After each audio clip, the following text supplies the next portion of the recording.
Hey guys, welcome to another Transformers Tuesday. This is Played With, and we are in the Starlight Arcade, the place in my house where I've got everything set up with Transformers, video games, and all sorts of things to play with. As I've mentioned before, I love playing with toys. As an autistic person, it's how I stim, and I love Transformers. They absolutely delight me. So today I'd like to share with you something that I find was kind of necessary considering one of my recent reviews, the Snapdragon review from Earthrise. I found a good deal on Apeface from Siege. He wasn't actually available in my area, and wound up picking him up from somebody online because they broke him on the backside, and it wound up not being that serious. So I wound up getting him for about MSRP, which, you know, for some Transformers, that's about as good as you're going to get. And for him, I didn't really see him going for any cheaper because he was rare enough as the last wave of the Siege line that not really many retailers were carrying him. So did wind up picking him up, and we'll get to him in just a minute. But I wanted to share with you some really good news and some really bad news. Part of the reason why I had to take 2 weeks off was because my grandmother passed. She wound up having late-stage Alzheimer's, and something that was really heavy set for me. She was very close to me. I was probably the person who knew more about her than anybody else in my family. I'd spent several years talking to her, and kind of wanted to give a little bit of a shout out to her because I missed the shit out of her. And she was one of the people who advocated for me getting Transformers as a kid more than just about anybody else in my family. And I definitely got that spoiled grandkid situation from her. So I wanted to share that I did find this. It's the re-release of the original Bumblebee, which was my first Transformer. I had the original Bumblebee back in the day, and I wound up, I think, breaking him and losing him, something along those lines. You know, just similar to everybody else. I also found something that I've never seen before: tracks. G1 tracks, and you can see here he's got this little canopy open because he was a Diaclone at one point. But you know, on top he's got the little symbol there, and I just got done doing a little bit of patchwork on him. The spring in one of his legs had been folded over from coming loose, being knocked, and then being articulated, even though it had the spring loose inside. So I had to do a repair job on that, and I don't know if I did a great job, but he transforms and he doesn't slump anymore, so we'll see. We'll take what we can get. On the trip, I also did pick up this guy, which I'm really happy about because that's the 7th out of 8 that I need for Studio Series Devastator. So I've been having fun with him.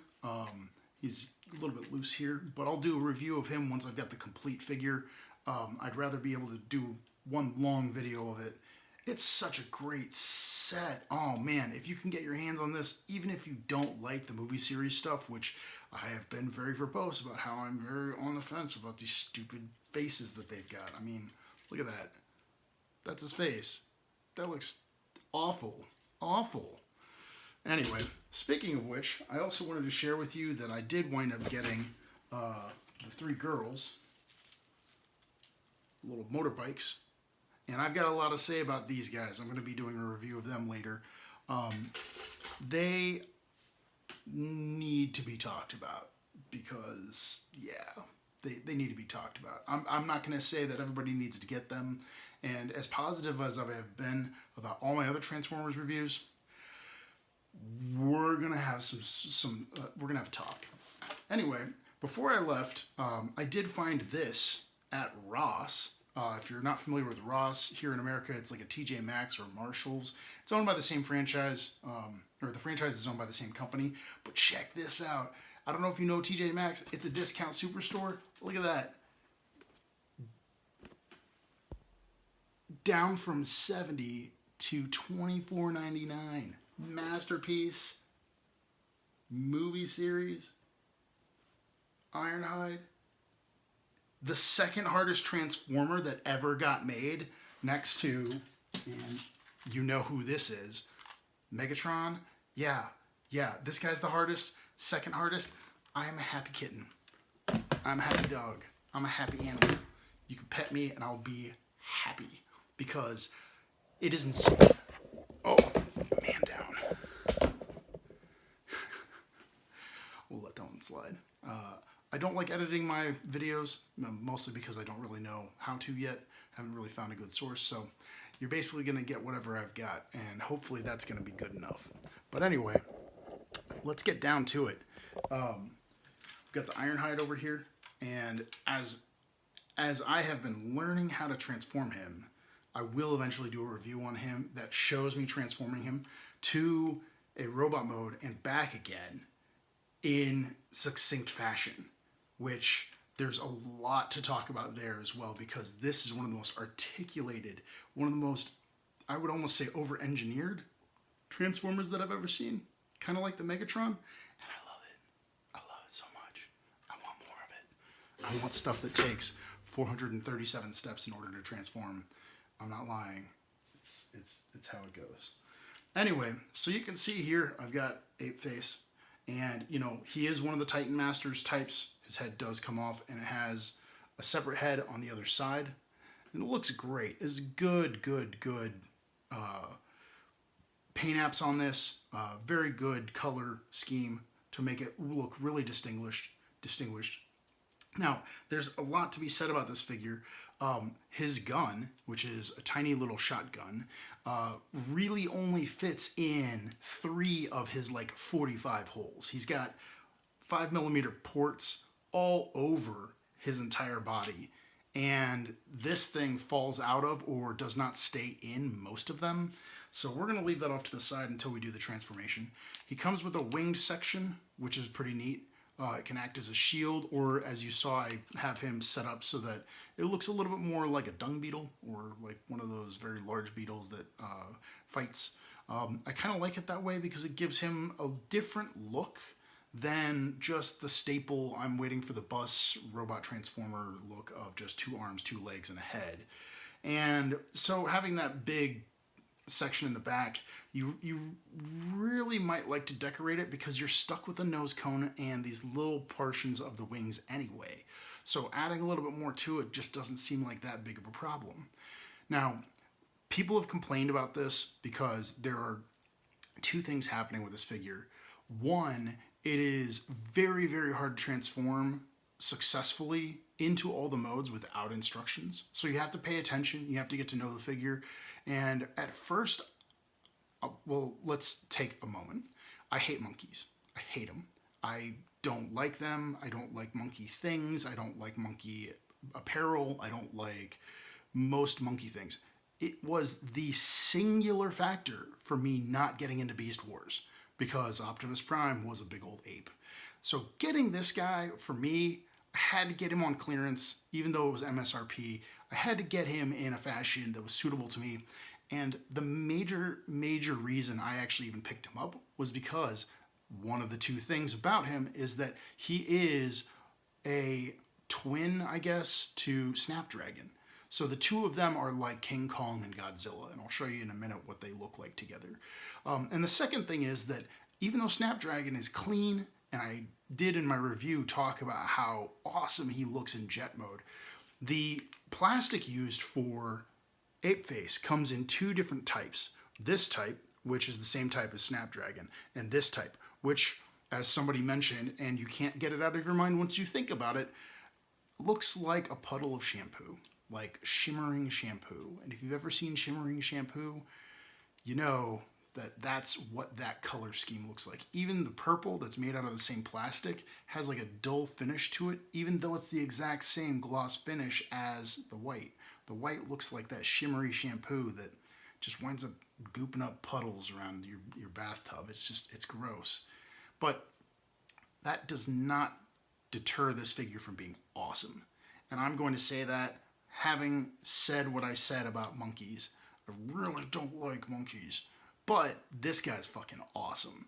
So let's go ahead and transform him into the next mode. His head just pops off. And like the Snapdragon, he also has little sides, little thicker than normal arms. I'm going to try to get this to focus up here. There we go. And I'll show you in just a second what that is. Let's see here. Let's pop him over into his mode. And on Snapdragon, something I didn't mention before was that the reason why he has raised up arms or fins on his arms, similar to this, You can see he's a little bit of a chunky boy there. The arms are bigger than standard Titan Masters figures, and the backpack is the ape face instead of the regular face. His feet, however, are the face. So you can see the two of those posed there. And there's also really good paint apps on the figure itself. But essentially what it comes down to is that Snapdragon's arms wind up being the coloration inside the eyes when you plug him up into being the jaw.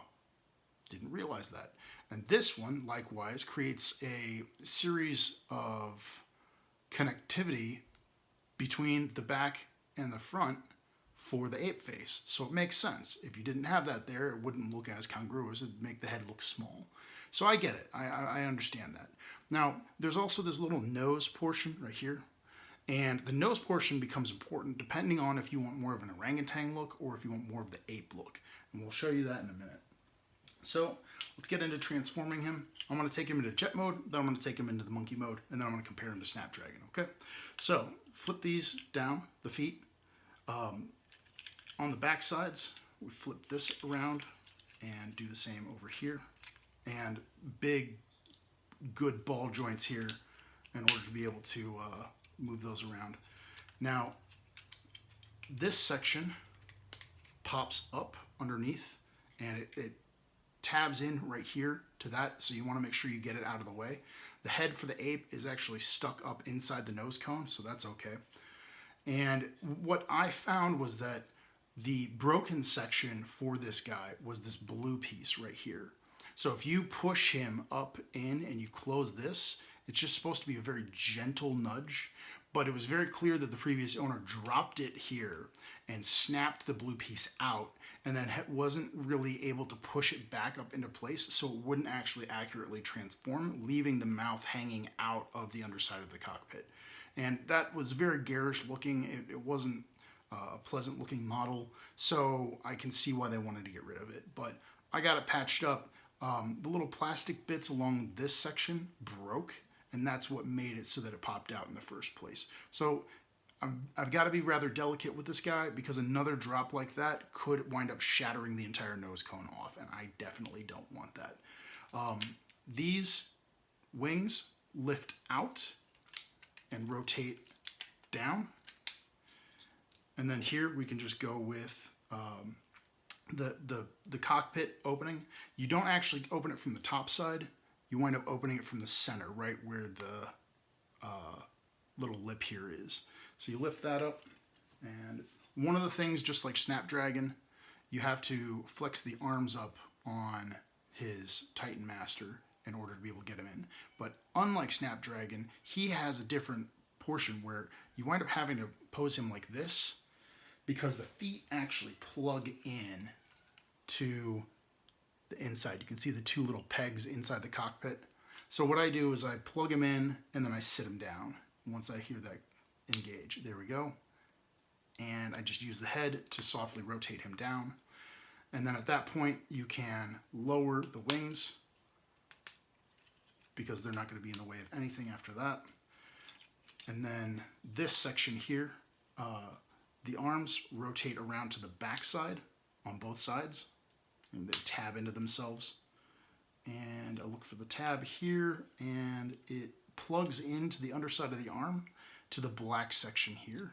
So we're going to do that on both sides. Let's see if I can get it. Give it a little bit of leeway here to work it.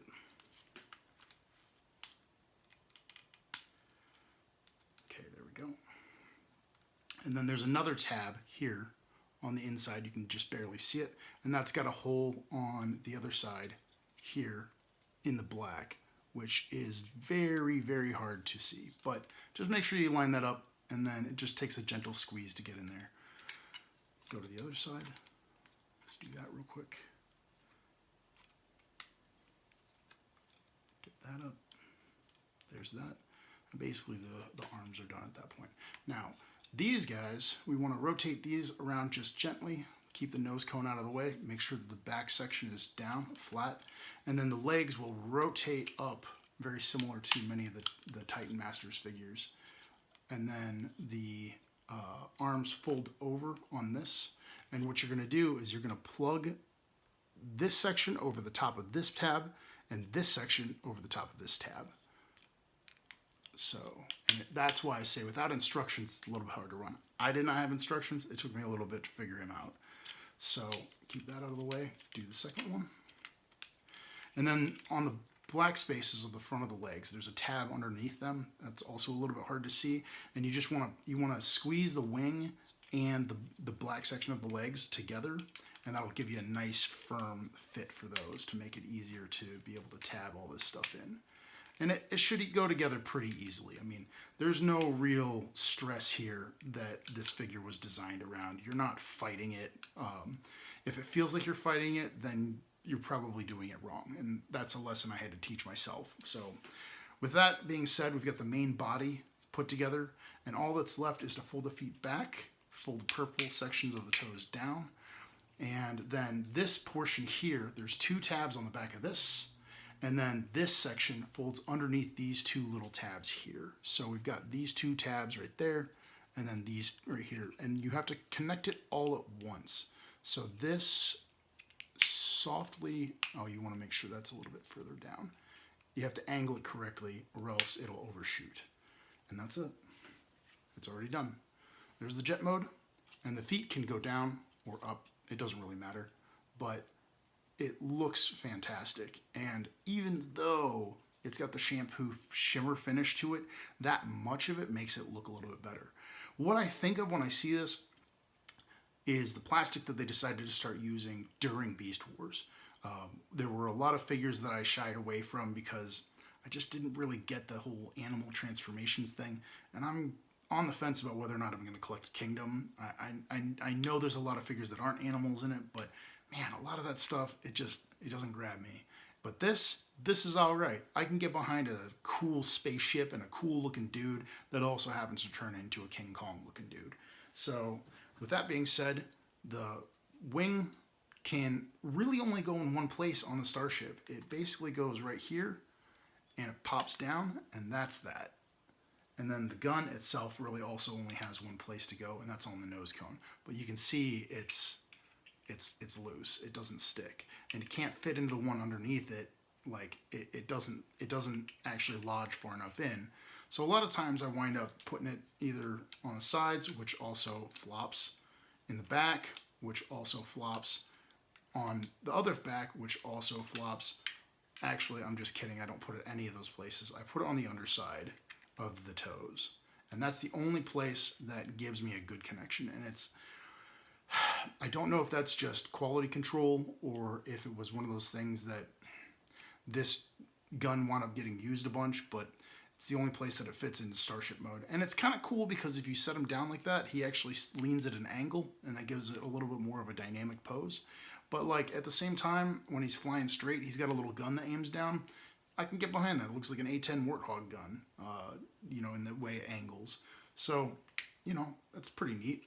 And now we're going to go into the ape mode, which from here is not much to do. Take the little backpack off, pop the wings up here. Now we're going to rotate the legs out here. We don't do anything with the arms, but the little ape legs come down. And those aren't completely adjusted yet, but you don't need to move these leg sections in order to get to ape mode. So you just rotate that forward, adjust your legs, rotate the other one forward, adjust the legs. These come out here to the sides and then down, out and down. And then from there, they unclip themselves. If I can get this out. Oh, thank God for ball joints. There we go. Yep, there we go. And then the fist rotates out. And I gotta say, for a bunch of arms monkeying around, I'm okay with that. That's it makes sense. I'm down with the whole King Kong vibe. I dig it. Now the back wings fold down and then tuck back in.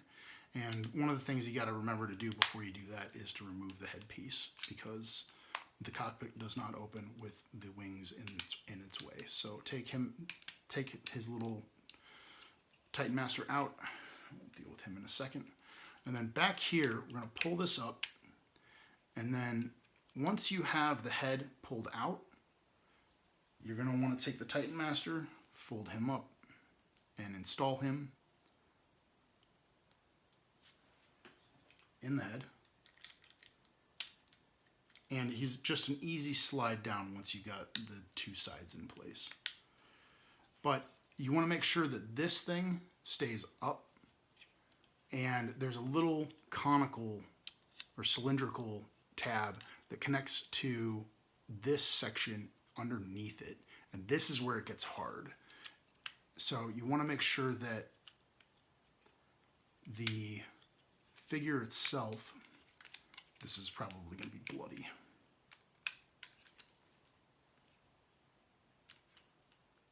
Yeah, that's the hardest part about him. I'm going to take these guys up. Push that out. There we go. So from there, I loosened the feet. I loosened the black sections on it. I'm going to pop those guys back in place. And then in the front, you know that you've gotten it right because there's also two semicircles that fit down in there. And you just place it down in there, pop it back in place, and that you're good to go. So from here, we're basically done. The ape itself, I like to put the shotgun on his shoulder. And then this section goes in back. And he's basically done after that. So we've got Apeface in all his monstrously teethed glory. And if you like, you can actually make him hang, which is really, really hilarious. Again, I don't like monkeys, but this is pretty fucking cool. And he's got his little gun. He's got his little head. He's got just a mean looking grin on, you know. And the back section, all the kibble in the back, it's okay. It's not that big of a deal. It winds up working out so that the aesthetic isn't ruined by too much backpack kibble. But here's the thing I was talking about. You know I love to bring you guys different ways to play. And if you raise his head up, it stays socketed. And you can actually see that there's a nose there as if he was a baboon. Which, I don't know about you, but that looks like a big red butt to me. It's just fucking funny. But anyway, we'll compare real quick to his counterpart. Here is Snapdragon, and you can see the King Kong versus Godzilla aesthetic is spot on. Like, they really, really, really went in for the whole giant monkey, giant dragon slash dinosaur slash T-Rex slash guy with tiny forearms. And if you realize that they should actually combine into a normal looking fucking robot, because one has too big of arms and too small of legs, and the other one has too big of legs and too small of arms, and they both have giant mouths with tiny little eyes, 100% should have been able to transform together. Missed opportunity, if you ask me. That's all I'm saying. Anyway, I hope you liked the review, and if you're down for some stupid tandem fun, I strongly suggest getting both of these. Apeface, a little bit harder to come by. Check the secondary market. You know, it's a good old time, and the transformation sequence for him is actually what it's all about. His modes are okay by themselves, but getting there is actually quite delightful. So I strongly recommend him for anybody who's got tactile interests in playing with their Transformers. Anyway, that's it for this Tuesday. I hope you guys enjoyed the review, and hopefully you'll tune in next time. We'll try to get some some Ironhide going. Anyway, take care.